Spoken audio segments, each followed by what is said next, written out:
Also, the website will just see. Okay. So today, for our speaker, we have Slav Petrov.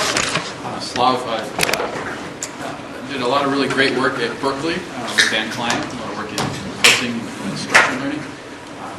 Wrote a lot of papers that a lot of us have read and continue to give to each of the incoming graduate students. And now, for the last couple of years, he's been at Google doing a lot of the same, a lot of really great work that a lot of us have been reading quite intently. So I look forward to the talk.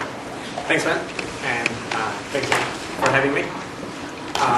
People in the back, please remind me to speak up if I get quiet.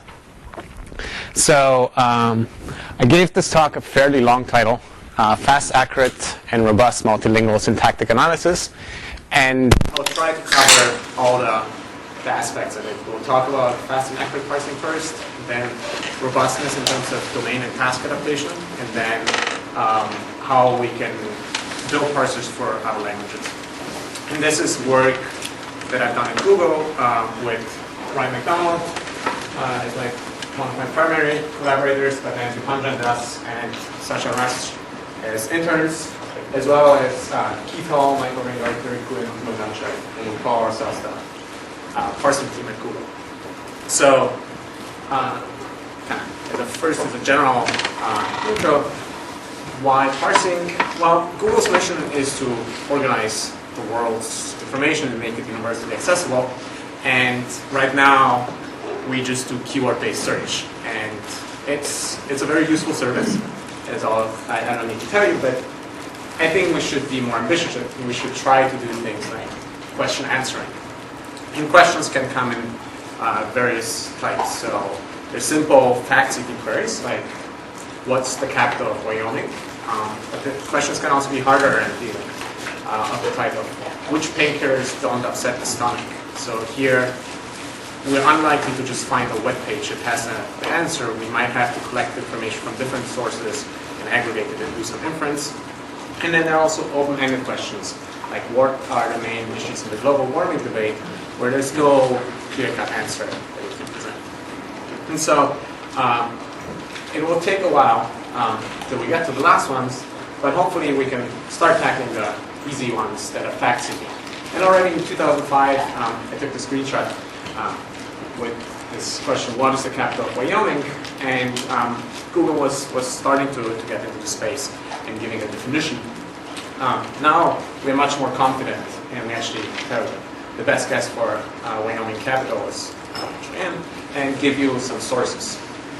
So this is promising, but it's all based on simple heuristics and bag-of-words models. And this is exemplified in the second example. What is the population of France? Well, actually, if you type what is the population in France, we'll drop all the function words and stop words, and then strip the query down to population France, and we'll give you actually the right answer. There's this nice chart showing how the population of France has evolved. But then if you asked what was the population of France in 2002, well, now our simple heuristics don't work anymore. And actually the set of results gets much, much worse, even though the information was in that first set of results and in the table that was used to generate the plot.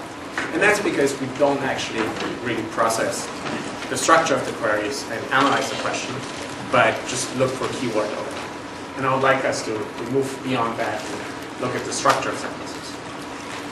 In a very different domain, machine translation, we can also get quite far with word-based models, but we'll need to look at structure and syntax if we want to get grammatical translations.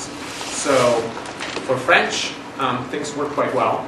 I took this screenshot in January when the SOPA and PIPA debate were going on, and I wanted to see what the French press is saying. Since I don't read French, I just went to Google Translate and translated it. This web page, and it says, current illegal downloading, three measures have been developed. PIPA, Protect Intellectual Property Act, the equivalent of the Senate SOPA, and SOPA, allow DNS blocking, blah, blah, blah, blah. So it's not perfect, there's some disfluencies, but it works quite well. And that's because English and French have fairly similar word order. There's some local reorderings that can be captured by a phrase-based model. And things come out quite nicely. But if we look at a different language, Japanese, where the syntactic structure is quite different than in English, things are a lot worse. So looking at the second sentence here in the English translation. Mr. Wales is a copyright protection bill pending in Congress, caused a controversy for the SOPA, has said it intended to suspend operations as a protest along with other websites. So there's some bits and pieces that make sense, but the overall sentence structure has been completely lost. And it's not grammatical, and the meaning is also lost. Without knowing what's going on, you actually get something that is complete garbage. And that is because just using surface level statistics and not taking the structure of the sentences into account is just not sufficient in this context. And so that's why I think we need to analyze the structure of sentences and language when, if we want to get closer to language understanding. And my take on this is that, well, we'd like to get to semantics at some point, but it's too hard. Let's do syntax first. And syntax can help us get closer to semantics and to meaning. So this simple sentence, they solve the problem with statistics, is something that I often use to show how different syntactic analyses can correspond to different meanings.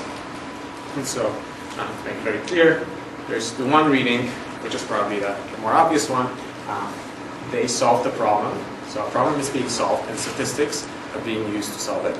But there's this also slightly awkward, potentially or funny, other reading of the sentence where there's a problem with statistics that is being solved and we don't know how. And part of speech tags oftentimes help us disambiguate the meaning of words or the grammatical function.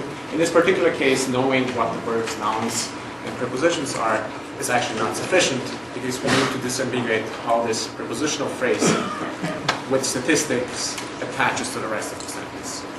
So one way of doing the sentence analysis is to look at the dependency parts of the sentence and say, well, this preposition, phrase with statistics, if it attaches to the verb, then statistics are being solved and statistics are being used to solve the problem. And the alternative reading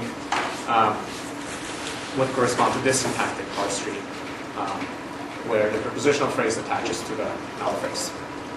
So the goal of this talk will be about predicting these parse trees accurately and efficiently and for many languages. So we would like to be able to do this not only just for English, but for all the world's languages, including languages for which we don't have labeled data.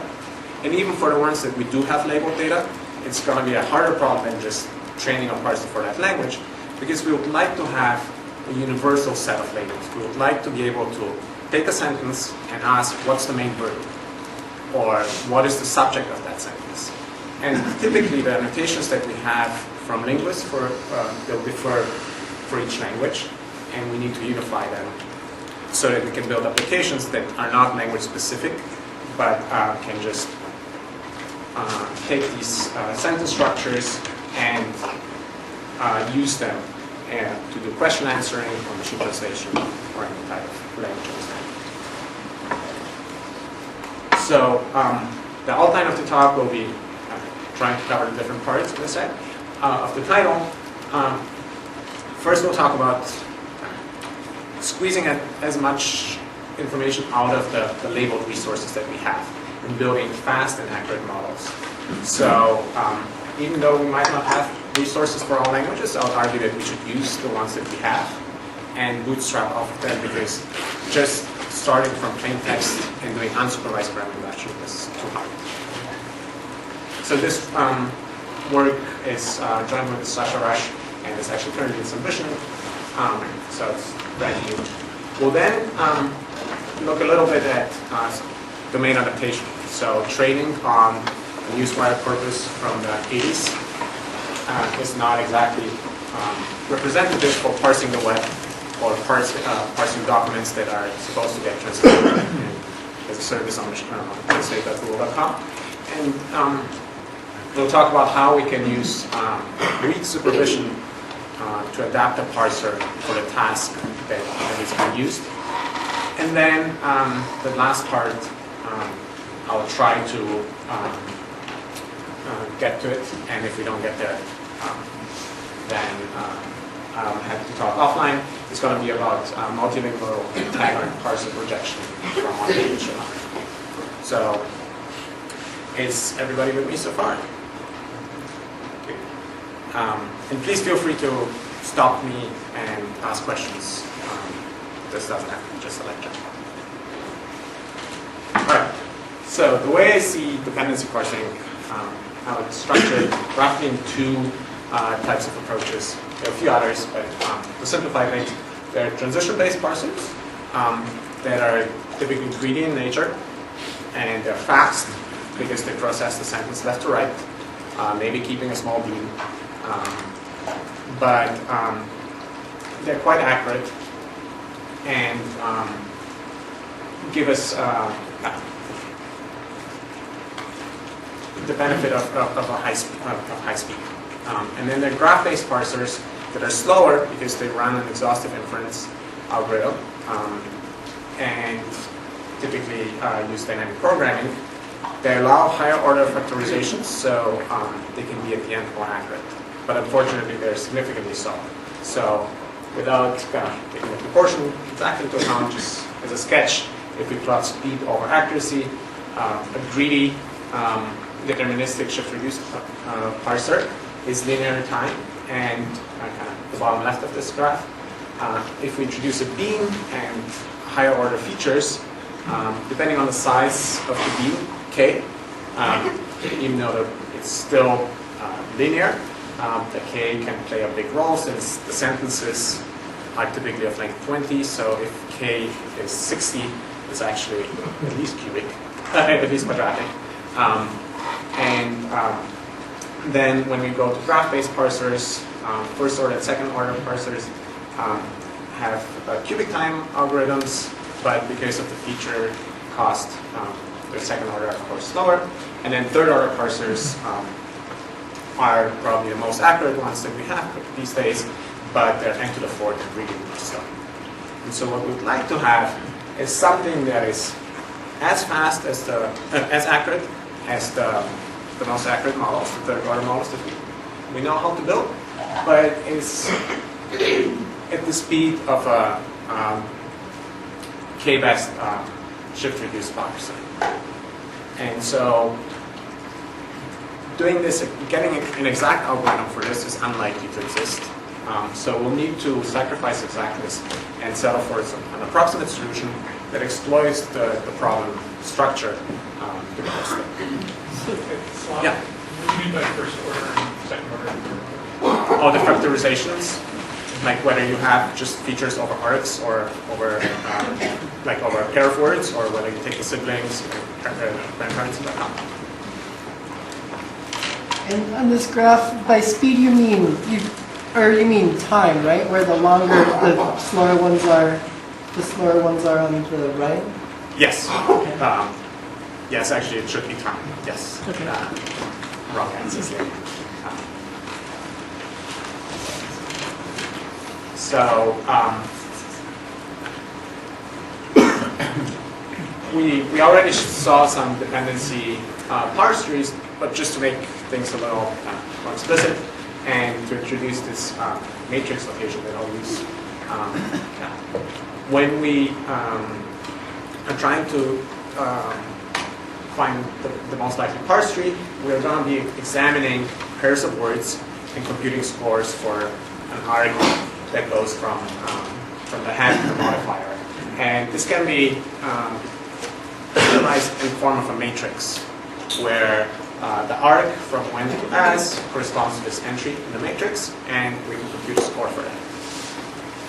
And so on and so forth. So in general, if we were to compute scores for all possible arcs, they're n squared arcs. And so this matrix has n squared cells. As a result, if we fill that matrix without doing any inference about finding the best parse tree, just computing the scores for these arcs would be already n squared. But we said we wanted to be linear time. So we cannot afford to fill that matrix. First order parsers basically fill that matrix and then try to find the best combination, and that's why they're n-cubed. So to get something that is linear, we'll need to find ways to fill in only the entries of this matrix that matter. And so to do this, we'll need to look at the problem structure and try to find heuristics or ways to skip all the certain entries.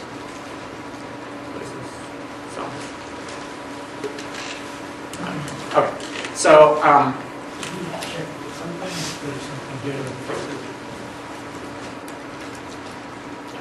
there we go.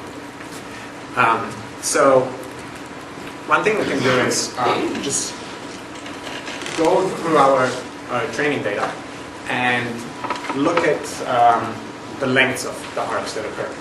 And so here I'm plotting arc lengths, absolute length, and the fraction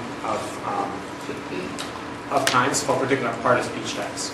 So for adjectives as modifiers, we can see that the majority of arcs are of length 1. So adjectives typically attached to the noun that is immediately following it. And that's more than 60%. Then of the remaining ones, about 20% are attached to a word that's 2 positions away. Maybe there are 2 adjectives in sequence. And then less than 10% of the arcs are of length 3, and then things tail off quite quickly. So we actually, when we have an adjective, we don't really need to examine all the words in a sentence. We just need to look at the local context. And we're more... One question. If you did the same graph, but you had signed length with positive to the left, would any of these be particularly different? A little bit. I'll show you a heat map in the next slide. So you're going to set a limit to how far you're going to look? We'll get there. Yeah. Okay. But so that's the intuition that we don't really need to look for all words, and we might make errors. So we need to account for that, but we should focus our attention on the close ones. If we find something, we should take that, and if we don't find something, then we should make a look further. So in that matrix you're showing us, going to look off the diagonal if you... Exactly. Okay, and you can look, you can look arbitrarily far away if need we'll get be. there. Okay. That's the target. But I'm glad you're following. And thinking about it. So for verbs, the distribution is a little flatter. Again, a lot of the things are close by, but the heads can be further away. And so we cannot kind of just have this very hard cutoff and say nothing exists. Jason is smiling, he knows what's coming. So here's the heat map that I mentioned. And it's maybe a sort of crazy thing to do, but we just took the data set and plotted what fraction of arcs exist between a particular modifier and head position across sentences of different lengths and different grammatical structures. You can see this clear diagonal because things typically attach to things that are very local. And it is a little bit more forward than backward, but it's fairly symmetric. I mean, it's not super symmetric, but it's definitely 1 goes to 2, 2 goes to 3, and then there's a little bit. So the intuition will be to ignore arcs that are longer than a fixed cutoff in a first pruning step, and then examine only certain entries when needed. So the nice thing about that, we'll cut the matrix and we'll just keep something that is of constant length with B, which makes now the matrix have rather than n squared elements, order n times B elements. And thanks to Jason and Noah Smith, we know how to parse using those constraints. It's called line parsing, and it's an extension of the regular parsing algorithm, where we can, for things that fall outside this band, we can attach them to the root, or we'll introduce a special handling for those items so that they can be revisited in a later pass. Like we'll do this rather than using this as our final parsing pass, we'll do a multi-pass procedure where we first disaggregate the local things and then go to higher order models and examine what's left over and try to attach things that are more long distance. So to do this, we'll introduce what we call outer arcs. And basically, this says that a particular modifier didn't find a head in the local window, so it's looking for a head outside of that band. We cannot explicitly condition on every word here because then we'll be background squared, but we can compute aggregate features that are just based on the modifier and maybe some statistics of the sentence. And so we can score how likely the modifier is to have a head outside of the band, and similarly, we can score for a head how likely it is to receive a modifier outside that band. So for the things that fall inside the band, we will just run we'll compute the regular scores, but for the things outside, we will just aggregate things.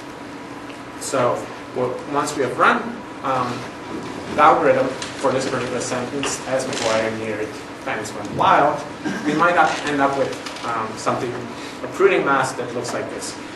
Everything that's white has been removed because it fell below our pruning threshold. So for some words, we have completely disambiguated what the head modifier relation is. For others, we have several possibilities within the band for a possible head. And for others, we have also outer arcs because we were not happy with the things that were in the local window. And then we can move on to a first order model that now can look at each individual word within that outer arc and compute a score.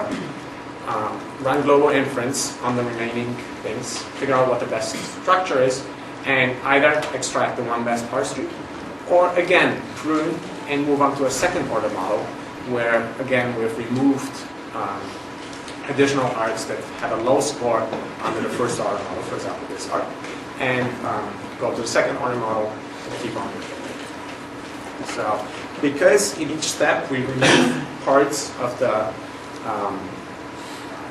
possible arcs, we can afford to apply a more complex model to the remaining arcs in the next step without having to pay the high price of running this model exhaustively from scratch.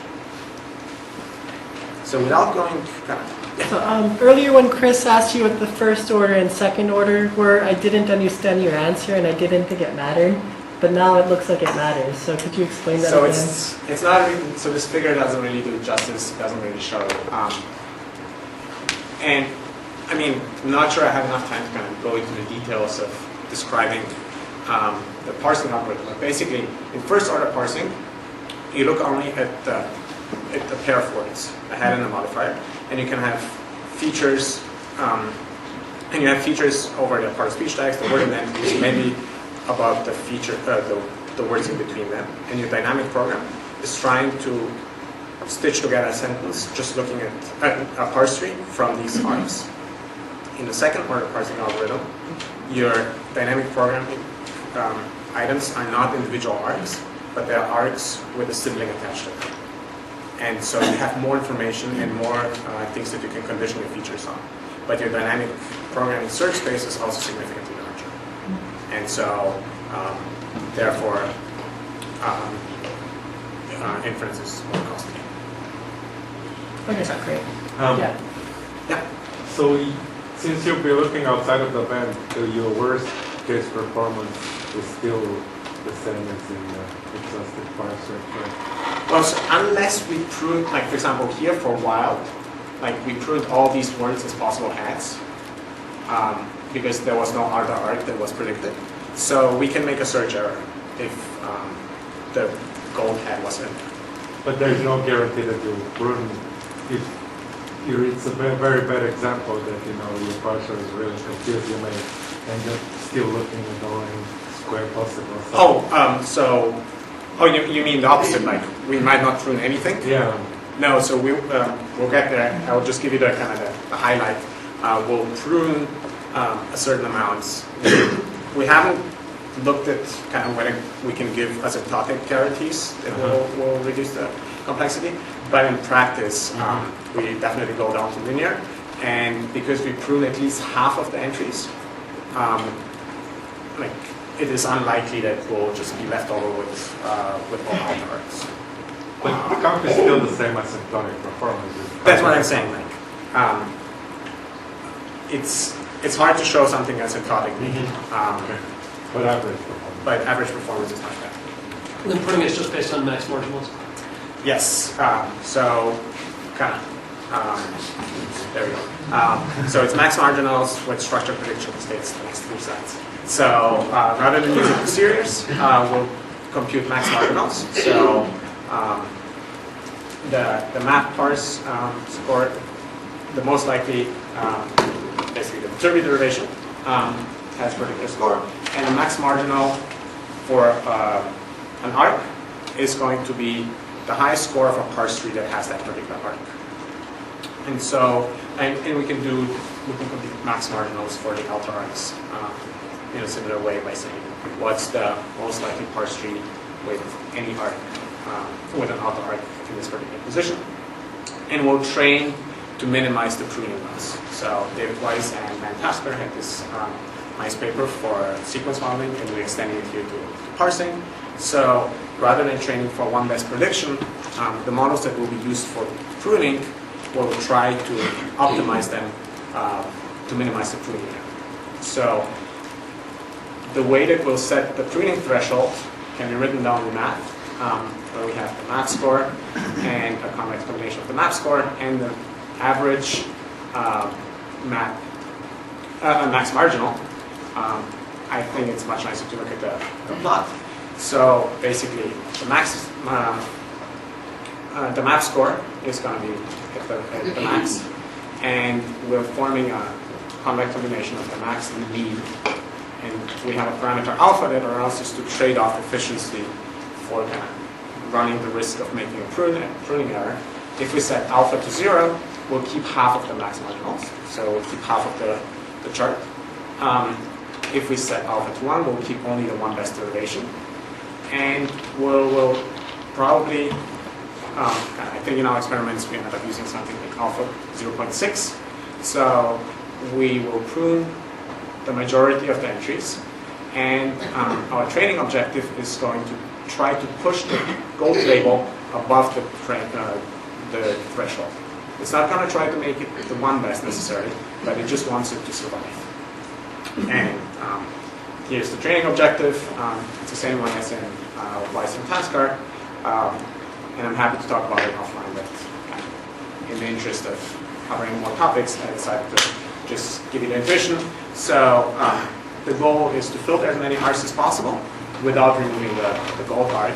And the nice thing is that once you do all the math, you end up with an algorithm that is very similar to, the updates are very similar to the ones in the perceptron and the stochasticated essentially. So how well does it work? Well, we pruned the alpha pruning threshold so that we don't lose anything with accuracy. And I normalized everything relative to an unpruned first order model. So the relative speed is 1 for that model. And a simple heuristic that allows you to double the speed, and for some reason not many people seem to use, is if you have never seen an arc between a pair of parse speech tags, just don't try to predict one there. It's similar to using a tagging dictionary when doing parse speech tagging.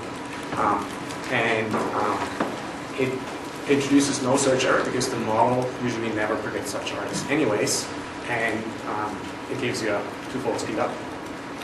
Then Shane, who I didn't know was here, did some very nice work on using local predictors to prune chart cell items, and that gives you 3.7-fold speed up. But if we do our line cascade, where we do first the line parse, we resolve the local ambiguities, and then in the first order pass, need only to look at things that are left over and potentially filling the outer entries. We can get an almost 5-fold improvement for first order parsing. And comparing to a shift-reduced parser with a beam, to get a similar performance, we need a beam of size 8 and a particular set of features. And in our implementation, those models now perform roughly on par. If we go to a second order model, the parsing accuracy jumps up by more than 1%. And the figure looks similar. So the same baselines as before. I've added what I attribute to Terry Koo here, just doing a first order pruning pass. That's something that he did for his third order parser. And that model is trained using just for one best prediction. So it's not using the structure prediction cascade objective. But we do here a bind pass followed by a first order pass. And even though we're doing a total of 3 passes, we are faster than in the other models, and also now getting faster than the shift-reduced model. And the third order model, again, another percentage point accuracy improvement, and now the real benefits of the cascade start showing compared to the exhaustive inference. So exhaustive third order parsing is 100 times slower than exhaustive first order. We can get a 200-fold speed up by doing a cascade of a bind parse, first order, second order, and then third order parsing. And we are also significantly faster than the shift-reduced parser with a large beam. So, any questions about this part? Did you use our code or did you? We re-implemented. So it's, I mean, basically with our features, but like trying to stay as close as possible. Yeah. So the bind parser filter and the cascade is using only a first order model, or is that also using It's a only higher first order order. model? It's a first order. Would there be some benefit using higher order models at that stage? I'm not sure. I mean, there's fewer arcs that could be interacting at that point. Yeah, so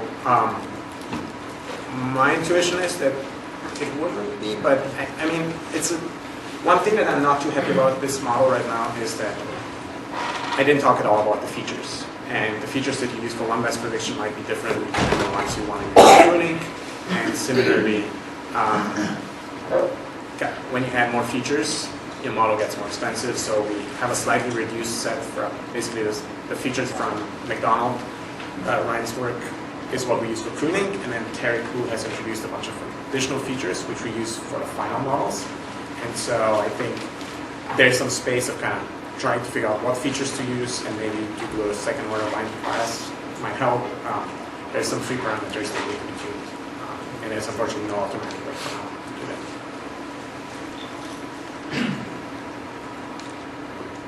All right, so these accuracies of like 93% unlabeled support look great, but that's on the Wall Street Journal, and we want to actually parse real text.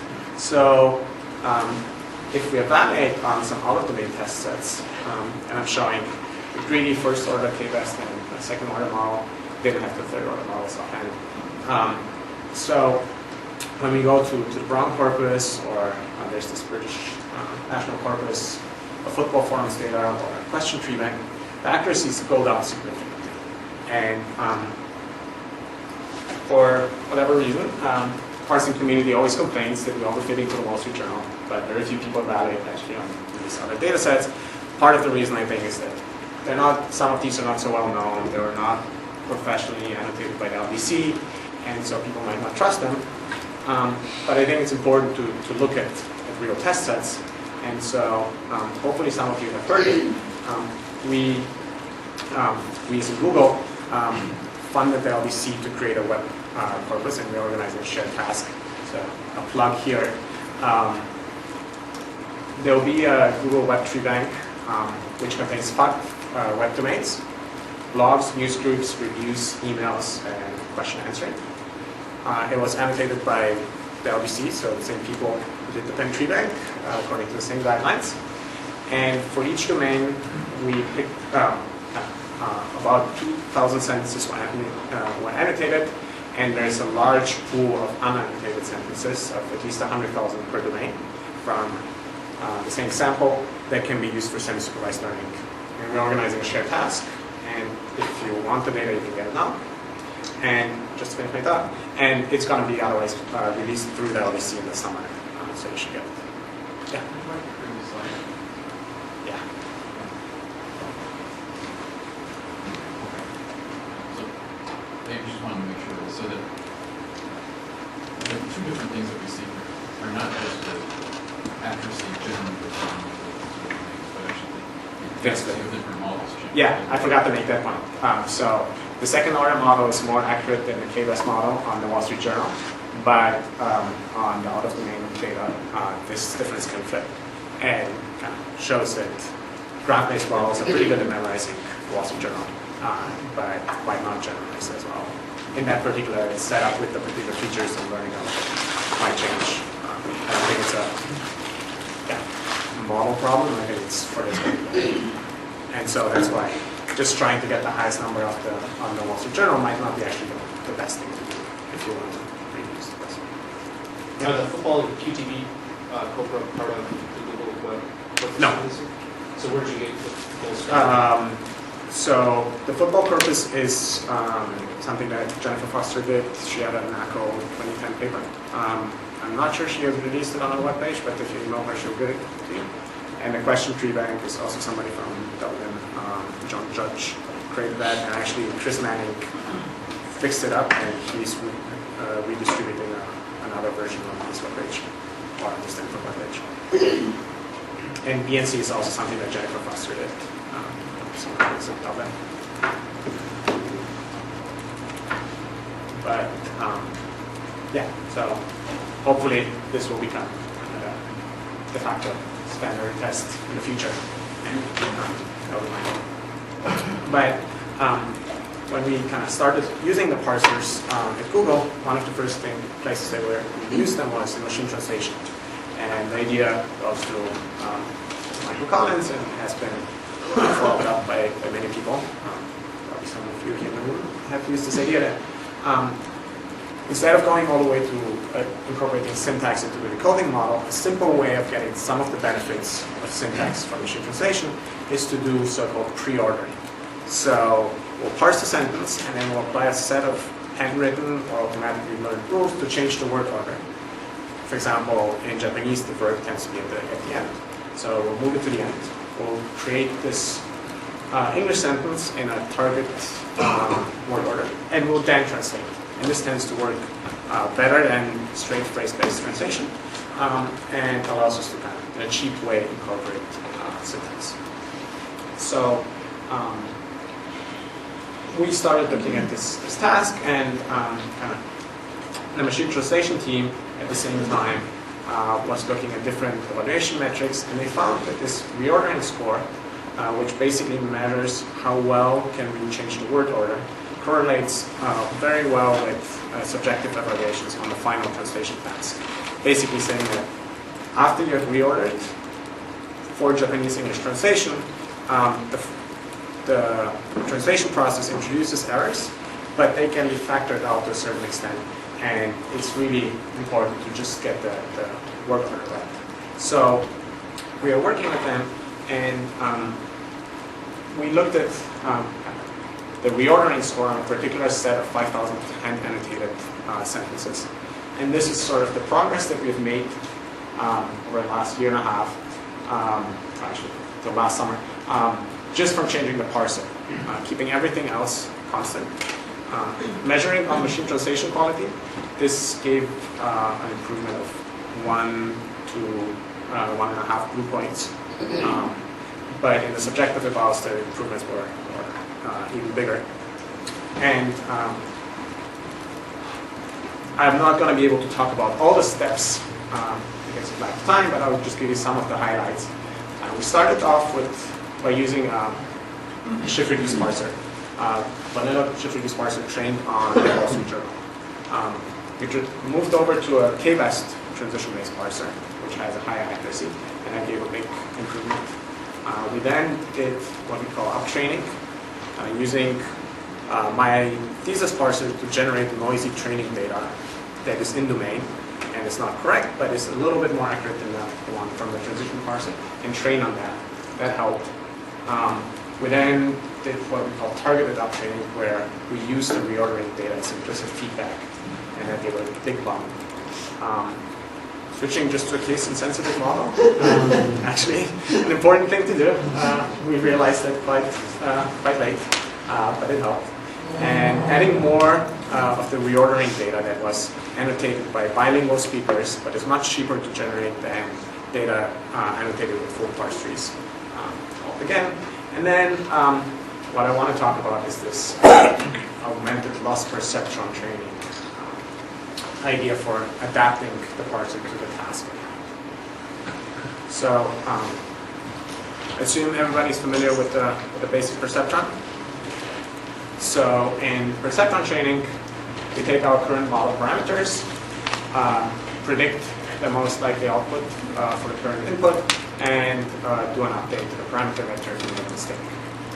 So, we just go through our data, and it consumes our training instances one at a time. Now, when we do this, what we call augmented loss training, we'll have an extrinsic data set that is labeled with different labels. So these are not full parse trees, but for example, in the machine translation case, these are sentences and the target word order for the language that we're interested in. And the only thing that we require is that we can evaluate a loss for the model prediction. So basically, we can take a predicted parse tree and feed it into a system that will tell us some score.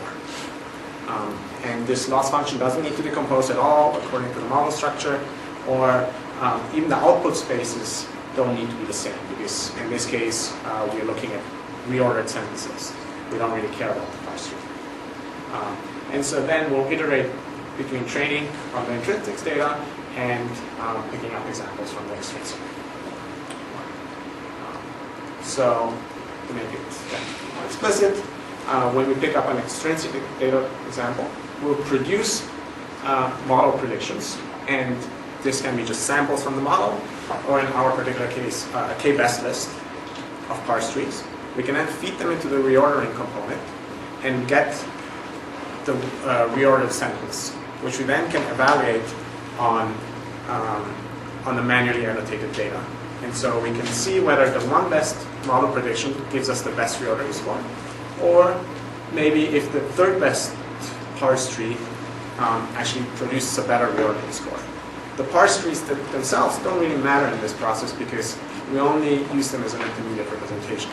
And if the third best is better, has a better reordering score than the first one, well, then we'll do a perceptron update in that direction.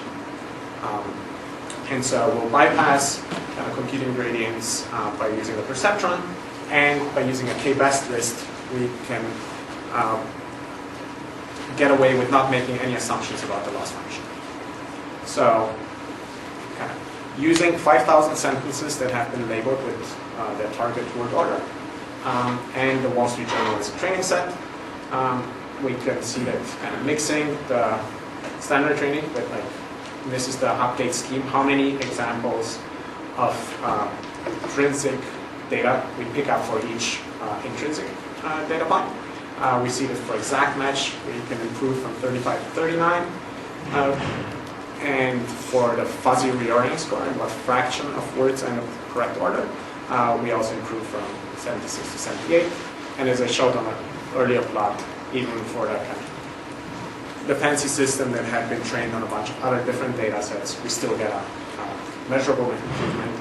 And humans, when given an option, preferred the translations that came out of the system using the new parser.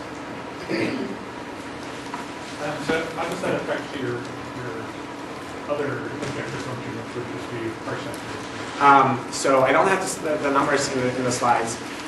Depending on the exact setting, it either stays flat or it drops a little bit. Like, we don't drift away too far, but we also cannot measure it, at least on the Wall Street Journal. Like, if we had parse trees for the machine translation domain, maybe we could measure it there. But on the Wall Street Journal, it's have you looked at what the differences are between optimizing to that objective to optimizing? Well, so part of it is just really domain more than task. So there's lots of questions and imperatives in the machine translation data that the parser does horribly on. And just having this a little bit of implicit feedback allows it to actually learn that sentences can start with a verb, which they usually don't do in the Wall Street Journal. So it's some broad classes of sentence types get fixed. I haven't looked more at like the individual arcs. So you had the example in your paper. The word click, it's used once in the Wall Street Journal as a noun, but then the other data, It's always a verb. it's always a verb. So a related question is, so does the extrinsic training data result in new parameters, like new features in your model then? Or is it just used to sort of reweight what's being learned in the model? Both. So we allow to introduce new features, but I think we also change the weights of the existing. Okay. So I'll just give you a high-level flight through the multilingual part, because hopefully you came all to Panjan Das's talk a month ago or so. And that's going to be the first part. One main point that I want to kind of mention is that unsupervised grammar induction, I think, is important if we want to say something about learnability of language. But if we want to solve the problem of building parsers and parse speech taggers for other languages, we don't really need to restrict ourselves to just working with plain text, and we should take advantage of resources that we have for other languages. So if we know what the English nouns and verbs are, it will help us, if we have parallel data, to learn what German nouns and verbs are. We don't need to just start from no information at all.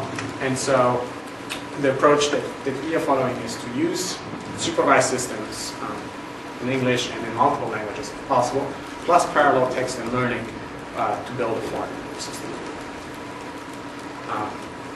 And one kind of thing that underlies a lot of the multilingual work that we've done is kind of unifying the part of speech tags of the different languages as a first step. So linguists who kind of came up with the feedback annotation standards decided that there should be 4 categories of nouns, and most people doing part of speech induction collapse those to one. Pronouns similarly can be collapsed. But then when you go to German, the categories are quite different. And this is just some convention that people came up with. And it might make sense in a particular language, but when trying to actually use part of speech taggers, this makes life a lot harder, because you can't just ask, give me the noun. You need to know what noun tags in one language are versus another. So one thing that we did was to unify things and simplify the annotation standard. And we say, okay, we'll have nouns, pronouns, verbs, adjectives, adverbs. And we looked at a lot of guidelines for annotating part speech tags and came up with a set of 12 categories, which we call somewhat prohibitively universal. There are nuances, of course, in the languages, and there are corner cases that don't exist in another language, and therefore we'll make errors if we collapse things just to this level, but they can be quite helpful. And so we're going to skip the part of speech induction and just go to parsing.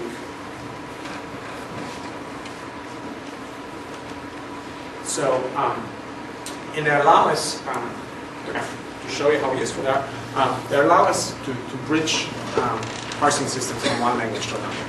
So, I didn't talk much about the features that were used in the parser that I showed at the beginning, but the parsers usually use features over the part of speech tags as well as over the lexical entities. And we can, somewhat surprisingly, just drop the lexical features and not lose too much in terms of accuracy. If we take the English tree and ignore the words and train only with features that look at the part of speech tags, our unlabeled accuracy score goes, for this particular model, it goes from 91 down to 82%.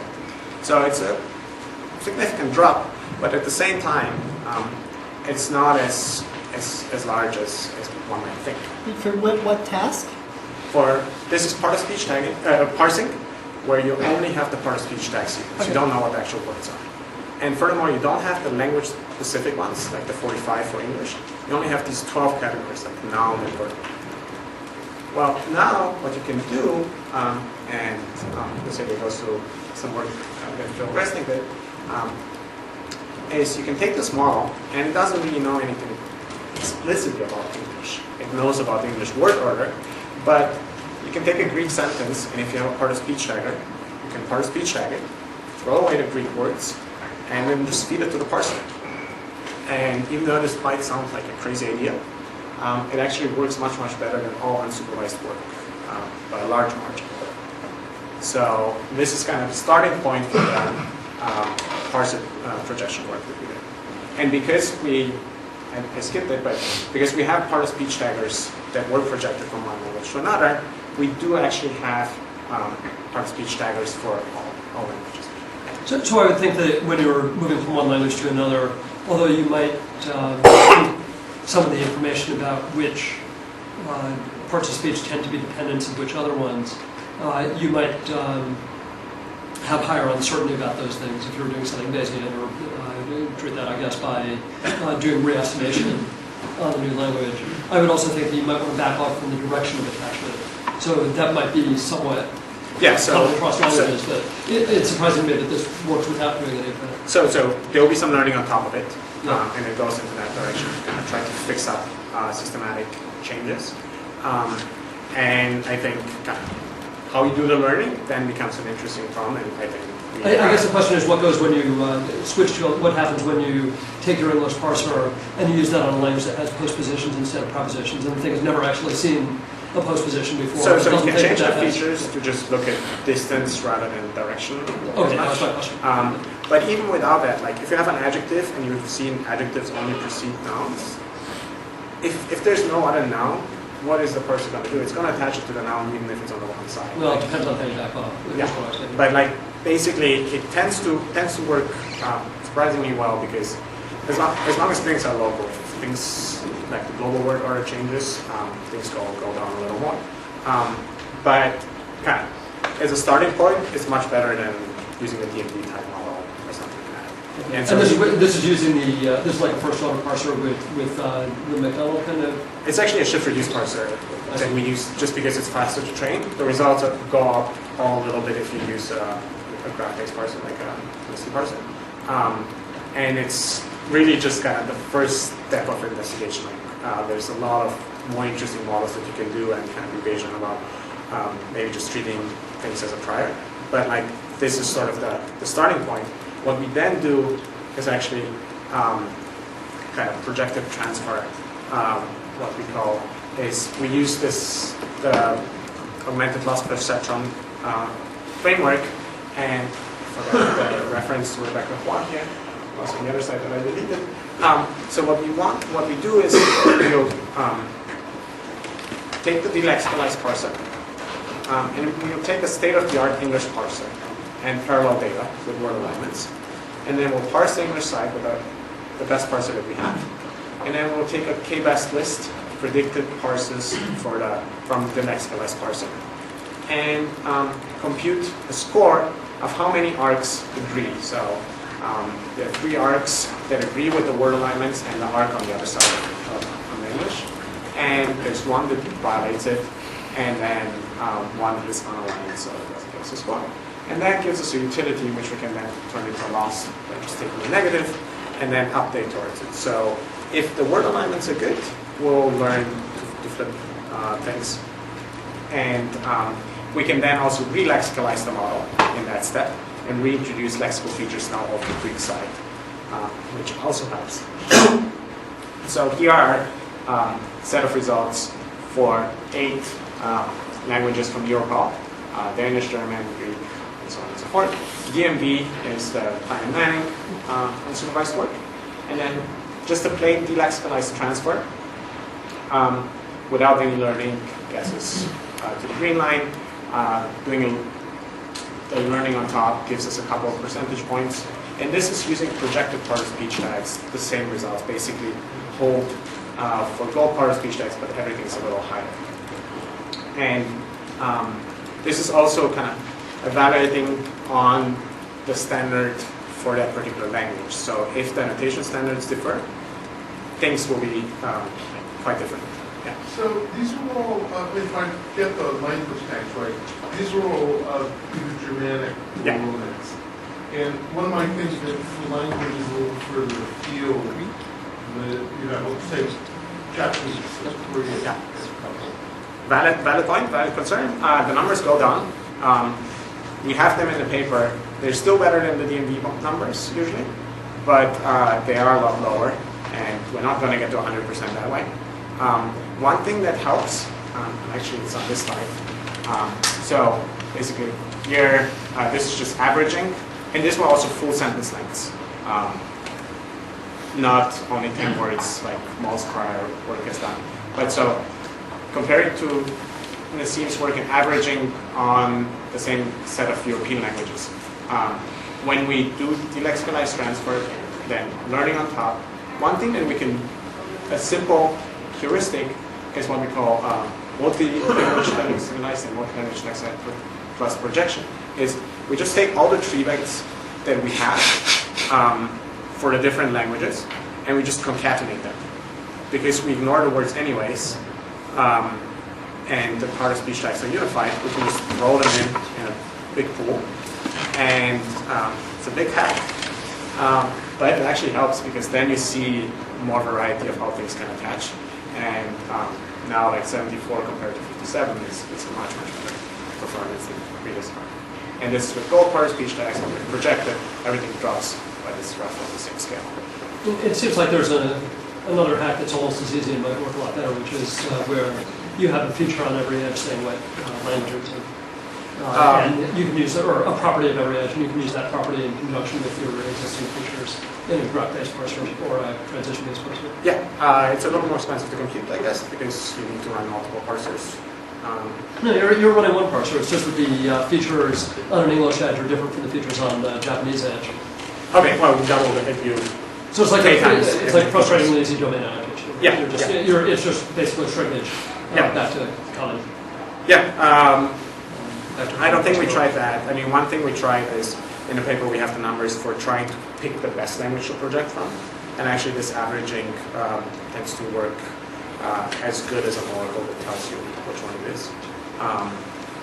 But yeah. Right, but you might not get as much transfer in that case. So the point of having both language-specific and non-language-specific versions of a feature on an edge is that you're going to attribute some of the strength of that edge to the non-language-specific part, and then it will transfer across to other languages. Yeah. I mean, this is basically the Corbin's version of doing hierarchical Bayes. Yeah, fair enough. So there's lots of things. Like this was sort of the first things that we tried, and it already we had way too many numbers in the paper. But yeah, so that's something that we're looking at. Wrapping up, skip through that. To summarize, we talked about fast parsing by using bind pruning and coarse-defined states and training specifically for them. And then talked a little bit about adapting, where we don't care about parse accuracy per se, but we only care about downstream task application, task quality. And I think, at least to my knowledge, this is the first time to show that improving the parser for a particular task can result in downstream task quality improvements. And then we talked a little bit about projecting parsers. So with that, I'll just stop here and give you questions.